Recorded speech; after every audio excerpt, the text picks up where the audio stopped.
ఒక 3 days back అమరావతిలో ఎలాంటి డెవలప్మెంట్స్ జరుగుతున్నాయి, ఎంత శరవేగంగా జరుగుతుంది, ఏ బిల్డింగ్స్ ఏ కన్స్ట్రక్షన్ ఫేసెస్ లో, ఇనిషియల్ స్టేజ్ లో, మిడిల్ స్టేజ్ లో, లాస్ట్ స్టేజ్ లో ఉన్న కన్స్ట్రక్షన్స్ అన్ని కూడా అమరావతిలో ఏ డెవలప్మెంట్ అయితే జరుగుతుందో అవన్నీ కూడా డ్రోన్ విజువల్స్ ద్వారా 1 minute వీడియో తయారు చేసి నా ఇన్స్టాగ్రామ్ లో పెడుతూ సోషల్ మీడియాలో షేర్ చేస్తే వైఎస్ఆర్ కాంగ్రెస్ పార్టీ వాళ్ళు ఆ వీడియోల కింద ఇదంతా కూడా గ్రాఫిక్స్ అని చెప్పి కామెంట్లు పెట్టి బూతులు తిట్టే ప్రయత్నం చేస్తున్నారు.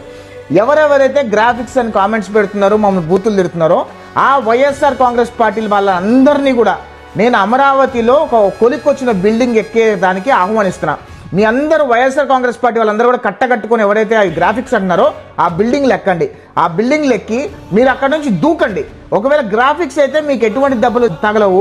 ఒకవేళ గ్రాఫిక్స్ కాలేదనుకోండి, మీ కాల్లో చేతులు ఇరుగుతుంది, మీరు బతుకుంటారో పోతారో కూడా దేవుడికి తెలియాలి. ఎంతసేపు విష ప్రచారం చేసి రాష్ట్రాన్ని సర్వనాశనం చేయాలనే కంకరం కట్టుకొని వైఎస్ఆర్ కాంగ్రెస్ పార్టీలు పనిచేస్తున్నారని నాకు అనిపిస్తుంది. ఈ రోజు అమరావతి డెవలప్మెంట్ అనేది ఎంత శరవేగంగా జరుగుతుంది అనేది రాష్ట్ర నలుమూలన్న ఆంధ్రప్రదేశ్ రాష్ట్ర ప్రజలందరూ కూడా అమరావతి వచ్చి అమరావతిలో డెవలప్మెంట్లు అన్ని కూడా మీకు కల్లారా వీక్షించండి అని చెప్పి మనస్ఫూర్తిగా ఆహ్వానిస్తున్నాను. నేనైతే వైఎస్ఆర్ కాంగ్రెస్ పార్టీ వాళ్ళు చెప్పే మాటలు నమ్మకండి. వైఎస్ఆర్ కాంగ్రెస్ పార్టీ కార్యకర్తలు, నాయకులు ఇంక్లూడింగ్ జగన్మోహన్ రెడ్డి ఆంధ్రప్రదేశ్ రాష్ట్రం సర్వనాశనం అయిపోవాలని కోరుకుంటారనే విషయం ప్రతి ఒక్క ఆంధ్రప్రదేశ్ రాష్ట్ర గమనించి మనం కోరుతున్నాను. జై